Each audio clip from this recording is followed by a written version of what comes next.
خالق کائنات نے سید الملائکہ حضرت جبریل علیہ السلام کے ذریعے سید الانبیاء صلی اللہ علیہ وآلہ وسلم پر افضل ترین کتاب نازل فرمائی، تو مجھے حیرت ہوتی ہے ان لوگوں پر جن کے سینے میں قرآن موجود ہوتا ہے، جن کا تعلق قرآن کریم سے ہوتا ہے، جو قرآن کریم پڑھتے ہیں، جو قرآن کریم سمجھتے ہیں، جو قرآن کریم سیکھتے ہیں، جو قرآن کریم سیکھنے سکھانے کی مجالس میں شرکت کرتے ہیں، اس کے باوجود وہ کسی دولت مند کو دے کر متاثر ہو جائیں کہ جناب بڑی بات ہے، اللہ نے ہمیں دیا کیا؟ تو اللہ نے آپ کو وہ دے دیا جس جیسی نعمت کوئی نہیں ہے۔ اعوذ باللہ من الشیطان الرجیم، بسم اللہ الرحمن الرحیم۔ آج کی کلاس میں بالخصوص جو موضوع ہم زیر بحث لائیں گے، قرآن مجید فضیلت و اہمیت، اس سے ہم آغاز کریں گے تاکہ آپ کو پتہ ہو کہ قرآن مجید کی فضیلت کیا ہے، اہمیت کیا ہے، اور ہم قرآن مجید کا مطالعہ کیوں کریں، اس پر عمل کیوں کریں، اور اس کا پیغام دوسروں تک کیوں پہنچائیں۔ تو سب سے پہلے جو ہے قرآن معنی و مفہوم، سب سے پہلے یہ جاننا ضروری ہے کہ قرآن مجید کا مطلب کیا ہے، اس کا معنی کیا ہے، اس کا مفہوم کیا ہے۔ تو قرآن کریم جب ہم اس پر بات کرتے ہیں تو بالعموم اس کے مطلب پر غور نہیں کرتے، اس کے مطلب اور مفہوم اور معنی کے اندر بے شمار عظمتیں اور فضیلتیں چھپی ہوئی ہیں۔ مثال کے طور پہ کہا جاتا ہے کہ قرآن مجید میں جو قرآن ہے، یہ جو لفظ ہے یہ بنا ہے قراءتن سے۔ قراءتن کا مطلب ہے پڑھی ہوئی چیز۔ اگر قراءتن سے بنا ہو تو اس کا مطلب ہے پڑھی ہوئی چیز، یعنی قرآن کریم ایسی بے مثال بے مثل کتاب ہے جو سب سے زیادہ پڑھی جا رہی ہے، ماضی میں پڑھی گئی اور مستقبل میں پڑھی جاتی رہے گی۔ نمازوں میں اس کی تلاوت ہو رہی ہے، محافل میں اس کی تلاوت ہو رہی ہے، مجالس میں اس کو پڑھا جا رہا ہے، عام زندگی میں مختلف مواقع پر اس کو پڑھا جا رہا ہے۔ تو یہ وہ کتاب ہے جو دنیا میں سب سے زیادہ پڑھی جا رہی ہے اور ظاہر ہے کہ اپنی اصلی حالت میں موجود ہے۔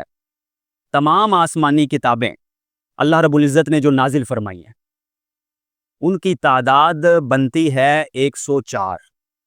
4 کتابیں جو ہیں آپ کو پتہ ہے معروف کتابیں، توریت، زبور، انجیل، قرآن مجید، اور 100 جو نازل ہوئی ان کو آپ کتاب تو ویسے نہیں کہہ سکتے، ان کو آپ نوٹس کہہ سکتے ہیں۔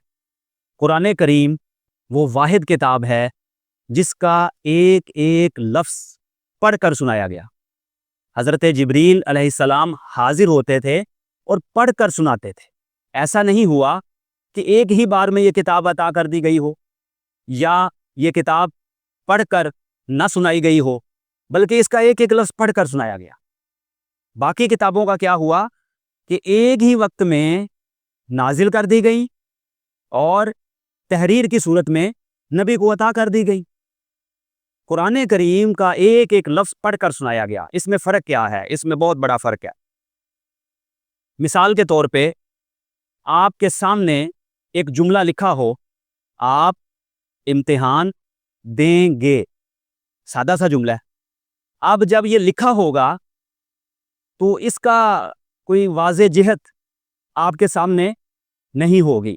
بالکل واضح بات اب ہوگی جب اس کو لہجہ ملے گا، جب اس کو ادا کیا جائے گا۔ مثال کے طور پہ آپ امتحان دیں گے، اگر اس کو یوں کہا جائے آپ امتحان دیں گے تو یہ جملہ بتائے گا کہ یہاں حکم دیا جا رہا ہے، کیونکہ یہ پڑھا گیا تو واضح ہو گیا۔ اور اگر اس کو یوں ادا کیا جائے آپ امتحان دیں گے تو اب آپ کو مزید وضاحت ہو گئی کہ یہ سوال پوچھا جا رہا ہے۔ اور اگر اس کو یوں کہا جائے آپ امتحان دیں گے تو اس کا مطلب ہے کہ یہ تعجب کا اظہار کر رہے ہیں آپ۔ اور اگر اس کو تھوڑا سا ہنس کے کہہ دیا جائے آپ امتحان دیں گے تو اس کا کیا مطلب ہے؟ مذاق اڑایا جا رہا ہے کہ آپ امتحان نہیں دے سکتے۔ یعنی جملہ تو دیکھیں کتنا سادہ ہے، آپ امتحان دیں گے، لیکن لہجے کے اتار چڑھاؤ نے اس کو مختلف معنی پہنا دیے، مختلف اسالیب میں اس کو سمجھا اور دیکھا جا سکتا ہے۔ تو اسی لیے اللہ تعالیٰ نے قرآن کو نبی کریم صلی اللہ علیہ وآلہ وسلم کے قلب مبارک پر جب نازل فرمایا تو جبریل امین نے پڑھ کر سنایا، تاکہ کوئی یہ نہ کہے کہ اس کا تو مفہوم صحیح طور پر سمجھا نہیں گیا، جیسے بقیہ کتابوں کے ساتھ ہوا کہ وہ تحریری صورت میں ایک ہی بار دے دی گئی۔ تو اسی لیے اس کا نام قرآن رکھا گیا کہ یہ قراءتن یعنی پڑھی ہوئی کتاب ہے، یا یہ سب سے زیادہ دنیا میں پڑھی جا رہی ہے۔ اور دوسرا اس کا مفہوم بتایا جاتا ہے کہ یہ لفظ جو ہے قرآن یہ بنا ہے قرء سے۔ قرء کا مطلب جمع ہونا، یعنی اس میں سورتیں اور آیتیں جمع ہیں، اس میں پہلی کتابوں کے علوم جمع ہیں، اور دنیا میں جتنے علوم قرآن کریم کے نزول کے بعد ظاہر ہوئے وہ بھی اس میں جمع ہیں، یعنی یہ تمام اولین اور آخرین علوم کا مجموعہ ہے، یعنی اس میں سب کو جمع کر دیا گیا۔ اللہ تعالیٰ نے اس لیے فرمایا وَنَزَّلْنَا عَلَيْكَ الْكِتَابَ تِبْيَانًا لِكُلِّ شَيْءٍ، یہ وہ کتاب ہے جس میں ہر شے کا بیان ہے، ہر شے کے حوالے سے اس کتاب میں بیان ہے۔ اے نبی صلی اللہ علیہ وآلہ وسلم جو ہم نے آپ پر نازل کی ہے، سورۃ النحل آیت نمبر 89، اس میں یہ بیان کیا گیا ہے۔ تو آگے چل کے دیکھیے جی، اللہ تعالیٰ فرماتا ہے وَلَا رَطْبٍ وَلَا يَابِسٍ إِلَّا فِي كِتَابٍ مُبِينٍ، سورۃ الانعام آیت نمبر 59 میں، کہ کوئی خشک و تر نہیں جو اس کتاب میں موجود نہ ہو، یعنی اس کتاب میں سب کچھ جمع کر دیا گیا ہے۔ ضرورت اس امر کی ہے کہ بصیرت کے ساتھ اور عقل کے ساتھ اور غور و فکر کے ساتھ قرآن کریم کو سمجھا جائے اور اس سے وہ چیزیں اخذ کی جائیں۔ جیسا کہ میں نے پہلے بتایا کہ 104 آسمانی کتابیں اور صحیفے اللہ رب العزت نے نازل فرمائے۔ اگر کوئی یہ چاہتا ہے کہ جی میں نے ان سب صحیفوں کو اور کتابوں کو پڑھنا ہے تو کیسے پڑھے گا؟ مختلف روایات کا خلاصہ ہے کہ 103 صحیفوں کا خلاصہ، مغز، نچوڑ، سمری ساری کی ساری یہ قرآن مجید میں موجود ہے۔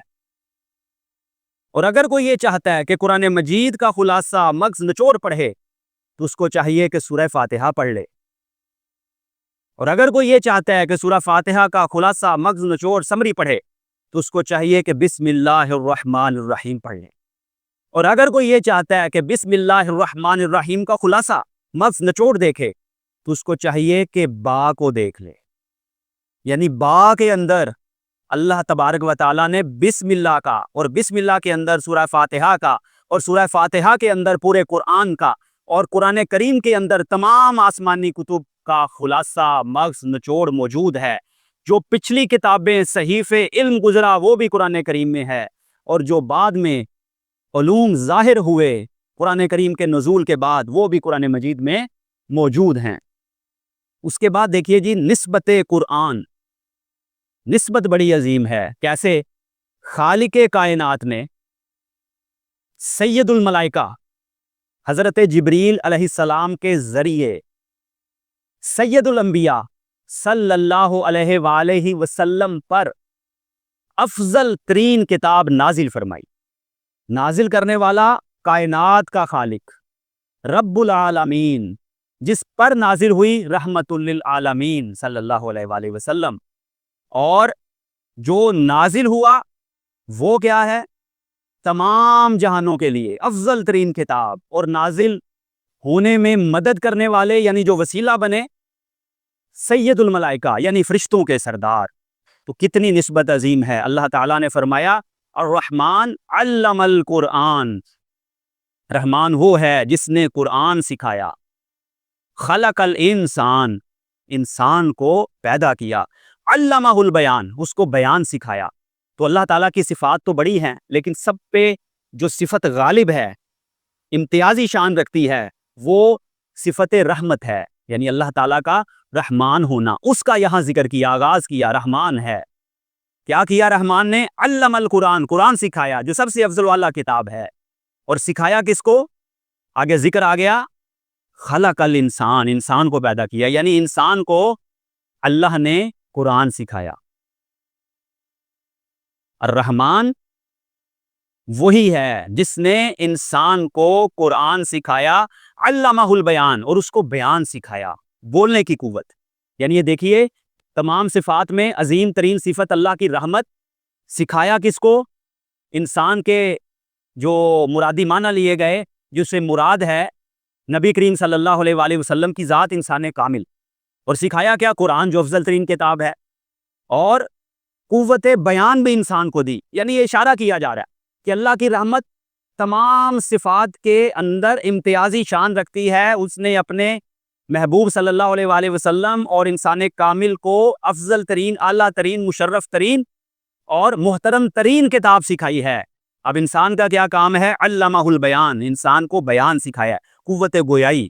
تو اس کو چاہیے کہ جو اس کے بیان کی قوت ہے، قوت گویائی ہے، بولنے کی طاقت ہے، اس کو قرآن کریم کی خدمت کے لیے استعمال کرے، کیونکہ یہ بولنے کی جو قوت طاقت ہے یہ کسی کو نہیں دی گئی۔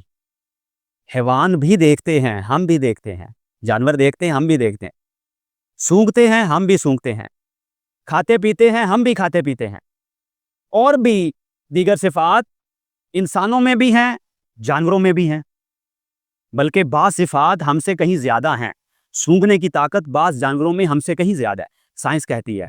اب یہ چونکہ ہمارا موضوع نہیں ہے، دیکھنے کی طاقت ہم سے کہیں زیادہ ہے، اندھیرے میں بھی دیکھنے والے جانور ہیں، پرندے ہیں، اس طرح کی بے شمار مثالیں دی جا سکتی ہیں۔ تو بہرحال یہ قوت گویائی یعنی جو بولنے کی طاقت ہے، یہ سب سے افضل صفت انسان کو دی گئی۔ تو اس افضل صفت کو کس میں استعمال کرنا ہے؟ افضل ترین کتاب کے فروغ اور اشاعت کے لیے۔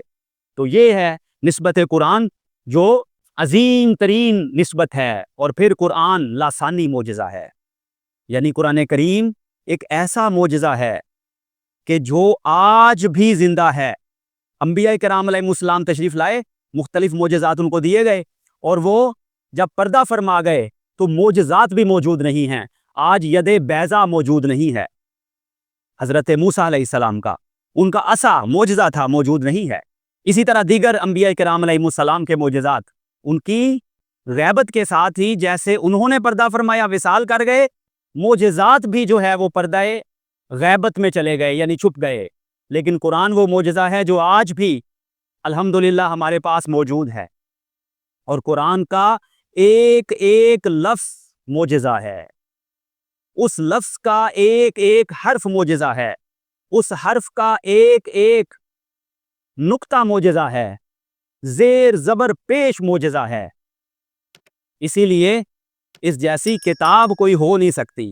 یہ ایسا عظیم الشان معجزہ ہے جو آج بھی ہمارے پاس موجود ہے، اور اللہ تعالیٰ نے اس کو کتاب احسن فرمایا ہے۔ کتاب احسن قرآن پاک میں اللہ تعالیٰ نے واضح طور پہ فرمایا کہ وَاتَّبِعُوا أَحْسَنَ مَا أُنزِلَ إِلَيْكُم مِّن رَّبِّكُم۔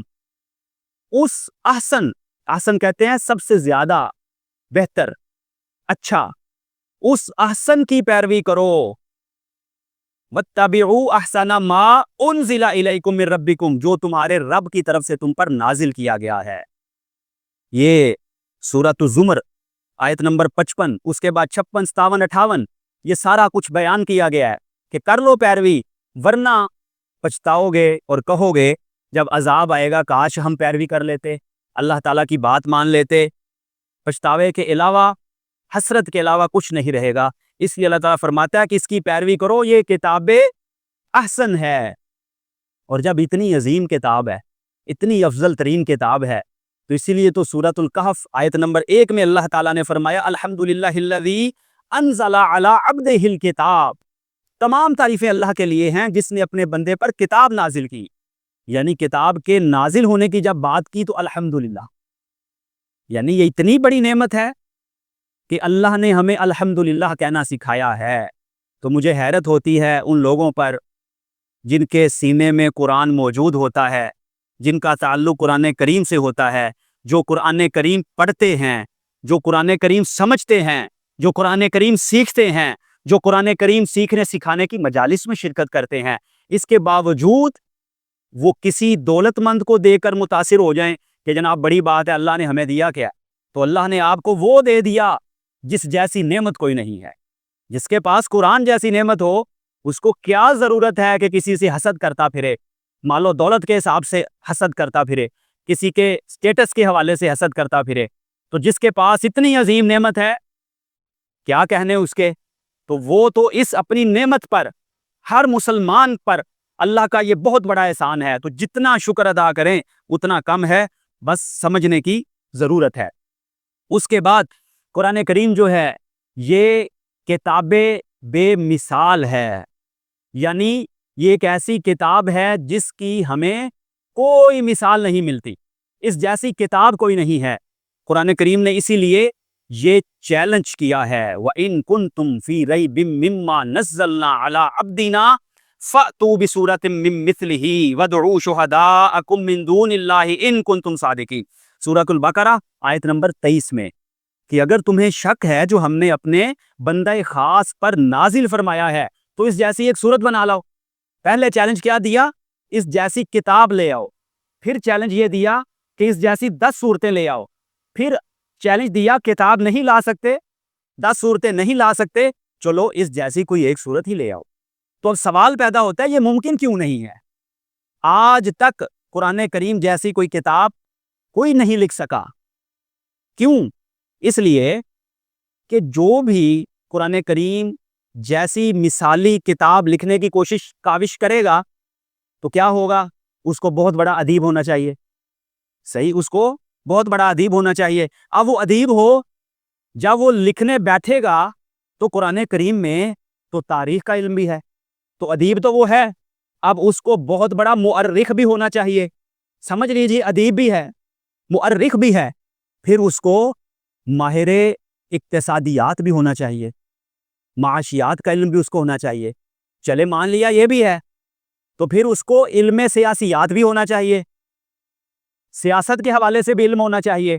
ادیب بھی ہے، مؤرخ بھی ہے، ماہر اقتصادیات بھی ہے، علم سیاسیات بھی جانتا ہے۔ پھر اگر یہ سارے علوم جانتا ہے تو پھر اس کو سائنسی علوم کی معرفت بھی ہونا چاہیے، سائنسی علوم بھی جانتا ہو، علم حیوانات، زولوجی، یہ بھی آنی چاہیے کیونکہ قرآن کریم میں تو یہ بھی ہے۔ اور اگر وہ یہ بھی جانتا ہے تو اس کو علم نباتات یعنی باٹنی بھی آنا چاہیے کیونکہ قرآن کریم میں تو اس کا بھی ذکر ہے۔ اور اگر یہ بھی جانتا ہے تو اس کو فزکس، کیمسٹری، ان کا بھی علم ہونا چاہیے۔ کیا اتنے علوم کسی انسان میں جمع ہو سکتے ہیں؟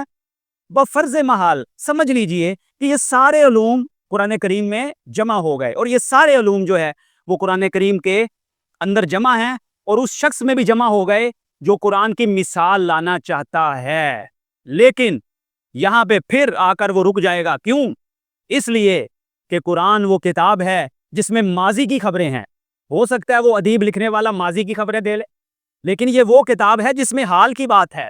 ہو سکتا ہے وہ حال کی بات بھی کر لے، لیکن یہ وہ کتاب ہے جس میں مستقبل کی خبریں بھی ہیں، جو تاریخ بتاتی ہے کہ وہ جس طرح قرآن کریم نے بتایا تھا پوری ہو گئی۔ تو آپ کو پتہ ہے کہ کتابیں لکھی جاتی ہیں، کوئی ماضی کی بات کرتی ہے، کوئی حال کی بات کرتی ہے، اور کوئی مستقبل کی بات کرتی ہے، لیکن قرآن کریم وہ واحد کتاب ہے جو ایک ہی وقت میں ماضی، حال اور مستقبل کا انسان کو سفر کرواتی ہے۔ تو اس جیسی کتاب اس لیے ممکن ہی نہیں، کہیں نہ کہیں انسان آ کے رک جائے گا، اس کی فصاحت و بلاغت، اس کے علوم، اس کی غیبی خبریں کہیں نہ کہیں آ کر اس کو رکنا ہوگا۔ تو اللہ تعالیٰ سے دعا کرتے ہیں کہ وہ ہمیں قرآن کریم کے ساتھ مضبوط سے مضبوط تر تعلق قائم کرنے کی توفیق عطا فرمائے۔